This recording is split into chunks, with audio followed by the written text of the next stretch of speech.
हम आज उस चिरांद में ही हैं हम अभी, जो डोरीगंज बाज़ार के सामने स्थित है। आप देख सकते हैं आज मैं आपको राजा मोरे ध्वज से रिलेटेड और उनसे एसोसिएटेड आपको मैं हिस्ट्री बताऊंगा, दिखाऊंगा, क्योंकि इस स्थान का राजा मोरे ध्वज से भी संबंध है। क्योंकि यहाँ पे राजा मोरे ध्वज का किला हुआ करता था, अभी फ़िलहाल तो नहीं है। आप देख सकते हैं ये जो जगह है, यहाँ पे गंगा, सरजुग और सो नदी का ये संगम है। ठीक है, तो चलिए हम चलते हैं यहाँ पे जो इस मोरे ध्वज का जो मंदिर है उसमें एक बाबा रहते हैं, उनसे बातचीत करते हैं और फिर उनसे हम जानेंगे यहाँ का इतिहास के बारे में, यहाँ के कुछ जानकारी के बारे में। यहाँ पे शायद बाबा यहाँ पे गाय रखे हुए हैं। ठीक है, तो चलिए हम आपको दिखाते हैं और बाबा से मिलवाते हैं जो इस जगह के पुजारी हैं, और वे बाबा जो हैं इस जगह के बारे में आपको जानकारी देंगे।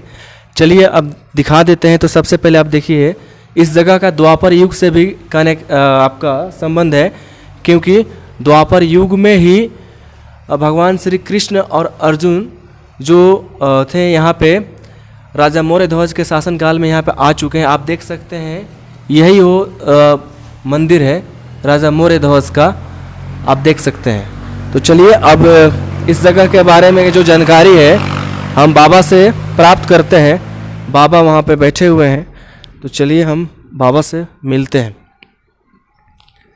नमस्ते बाबा जी। बाबा जी, हम इस जगह के बारे में जानना चाहते हैं कि मैंने सुना है कि इस स्थान का संबंध राजा मोरे ध्वज से संबंधित है, तो आप क्या इसके बारे में कुछ जानकारी बता सकते हैं?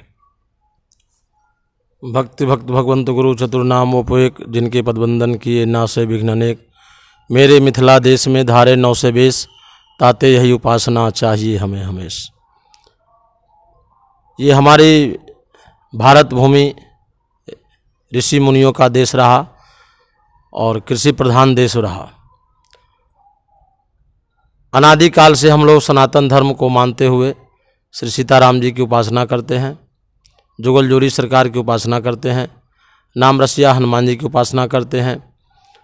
और यह पावन भूमि जहाँ रसकंद बिहारिणी बिहारी सरकार विराजमान है, यह पावन भूमि राजा मोरध्वज की नगरी है कहा जाता है।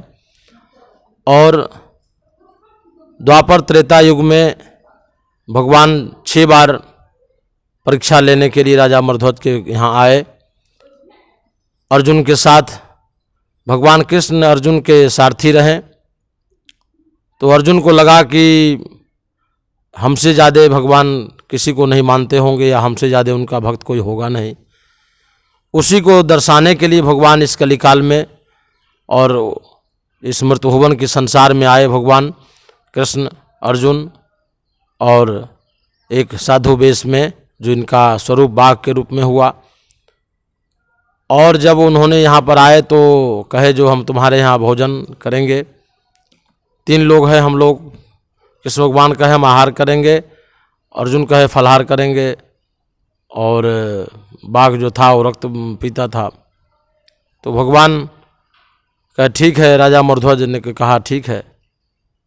तो उस समय सत्य की परीक्षा होनी थी, और इस धरातल पर भगवान के प्रति लोगों का अगाध दृढ़ विश्वास होना था कि भगवान भी किसी आम आदमी के पास भी आते हैं और उनसे प्रेम करते हैं, बर्ताव करते हैं। इस दृष्टि से भगवान उनकी परीक्षा लेने आए। परीक्षा लेने आए तो कहा ठीक है। तो उन्हीं का पुत्र को कहे कि माँ के आँख के सामने रहेगा और आप पिता उनके पीछे रहेंगे। माँ के आँख से एक बूंद आंसू नहीं आना चाहिए और पिता के पसीना नहीं होनी चाहिए ऐसा, और शरीर में रोमांचित भी नहीं होना चाहिए। ऐसा होने के बाद हम लोग अपना आहार फलाहार और इनका भी सिंह का भी भोजन होगा। ऐसा हुआ। जब आरा चलाने लगे उनके माथे पर अपने पुत्र के, तो टंकार हुआ धरती से, ब्रह्मा विष्णु का आसन डोल गया और सभी देवताओं चहचहा उठे और सब देवता सब अपना अपना आसन छोड़ करके पहुँचे। देखे तो यहाँ भगवान मृतभुवन में राजा मोरध्वज के यहाँ परीक्षा ले रहे थे। फिर पुनः भगवान भी अपना स्वरूप प्रदान करके दृष्टिपात किए राजा अमरध्वज को और कहे कि ठीक है, हम तुम्हारे सत्य कर्म से हम परिचित हुए। तो भगवान को राजा अमरध्वज ने कहा है, भगवान आपने ऐसा किया बहुत अच्छा, लेकिन कलिकाल में फिर दोबारा ऐसा किसी को आप परीक्षा नहीं लीजिएगा तो कोई आपका सेवा नहीं कर पाएगा।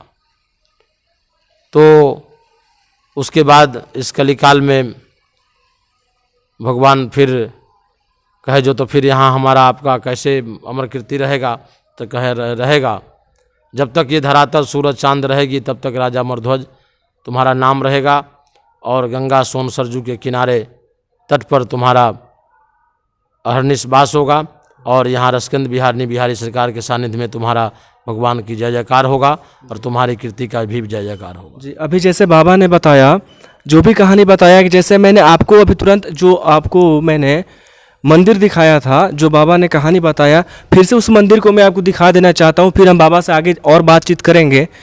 फिर उस मंदिर को दिखाना देना चाहता हूँ कि जहाँ पे राजा मौर्य ध्वज और उनकी पत्नी ने कैसे भगवान श्री कृष्ण को प्रसन्न करने के लिए अपने पुत्र का देख लीजिए बलि दिया था। देख लीजिए, यही वो स्थान है, वही वो मंदिर है जो मैं आपको दिखाना चाहता हूँ। तो चलिए फिर हम बाबा से कुछ और बातचीत करते हैं और कुछ बाबा से जानकारी लेते हैं। जैसे कि बाबा आपने तो बहुत सारा इन्फॉर्मेशन हमको दिया इस जगह के बारे में, इस जगह के संस्कृति के बारे में, इस ऐतिहासिक स्थल के बारे में। जैसे कि मैं यहाँ पे आया तो देखा कि यहाँ का जिस तरह से डेवलपमेंट होना चाहिए, जिस तरह से विकास होना चाहिए, इतना ऐतिहासिक स्थल है ये। द्वापर युग से लेकर त्रेता युग तक संबंध है इस स्थान का, लेकिन उतना यहाँ पे डेवलपमेंट नहीं हुआ है। यहाँ पे विकास की काफ़ी कमी है। तो इसके रिगार्डिंग आप कुछ गवर्नमेंट को अपना कुछ मैसेज देना चाहेंगे? मैं बिहार के मुख्यमंत्री नीतीश कुमार जी भी यहाँ आए हुए थे, जिनका फोटो अभी सामने लगा हुआ है, और पूर्व श्री महंत थे यहाँ उनके सामने। उनसे भी बहुत रिक्वेस्ट किया गया, सामने आने का रास्ता मंदिर का एकदम जल जमाव परमानेंट रहता है, और यहाँ का सौंदर्यीकरण का जो पर्यटन मंत्रियों के द्वारा भी कहा गया, लेकिन किसी का कोई सुनवाई नहीं है इस बिहार सरकार में। यहाँ पर यूपी में जैसे आदित्यनाथ योगी जैसे मुख्यमंत्री जो होगा, तब इस बिहार प्रदेश सरकार का विकास होगा और धर्म संस्कृति का विकास होगा।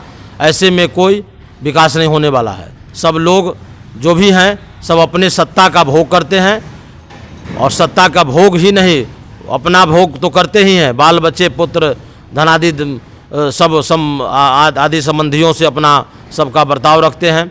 अपना भोग के लिए इस प्रदेश सरकार है मान्य, और अपनी संस्कृति अपनी परंपरा को बचाने के लिए भारतीय संस्कृति का हमारी क्या परंपरा है, वो क्या पौराणिक चीज़ है जिसको हम लोग जमा म्यूजियम में रखें, टूरिस्ट पॉइंट में हम लोग खर्च करें, ऐसा कहीं कोई नहीं है। सब लोग अपना सत्ता भोग में खर्च करते हैं, और सौंदर्यीकरण का कोई विकास नीतीश कुमार बिहार सरकार के राज्य में कभी कुछ नहीं हुआ। जी, जैसे कि मैंने आपको बताया, यहाँ पर डेवलपमेंट के नाम पर कुछ नहीं हुआ है। अगर आप बिहार सरकार चाहे तो इस जगह को डेवलप करके टूरिज्म के अकॉर्डिंग भी चाहे तो इस स्थान को काफ़ी नेशनल और इंटरनेशनल लेवल पर जा सकती है। और यहाँ पे एक बहुत ही बिहार का एक बहुत ही बड़ा टूरिस्ट डेस्टिनेशन हो सकता है। बाबा काफ़ी नाराज़ हैं। मैंने खुद यहाँ का पूरा व्यवस्था देखा। मैं काफ़ी दूर से चलकर यहाँ पे बाबा के पास आया था इस जगह को देखने के लिए। और आप इंटरनेट पे भी इस जगह के बारे में सर्च कर सकते हैं, जानकारी ले सकते हैं। ये जो जगह है डोरीगंज बाज़ार के सामने स्थित है, चिरांद जो जगह है। अगर आप कहीं बाहर से आना चाहते हैं, जैसे कि आप जैसे आउट ऑफ स्टेट्स हैं बिहार के, तो आप ट्रेन से भी आ सकते हैं। छपरा जो इसका नियरेस्ट रेलवे स्टेशन है। अगर बाई प्लेन आना चाहते हैं तो नियरेस्ट जो प्लेन एयरपोर्ट है आपका पटना एयरपोर्ट होगा। तो मेरा ये इस वीडियो को देखने के बाद मैं बिहार की जनता से ये रिक्वेस्ट करूँगा कि आप मेरे चैनल्स को मनीष भारती बिहार को आप लाइक कीजिए, सब्सक्राइब कीजिए और कमेंट कीजिए। आपके इसी के कारण मुझे मोटिवेशनल मतलब मोटिवेशन मिलेगा, एनर्जी मिलेगा, और मैं आगे इस तरह का वीडियो आपके लिए बनाऊंगा और मैं आपको पूरे बिहार का दर्शन कराऊंगा। धन्यवाद।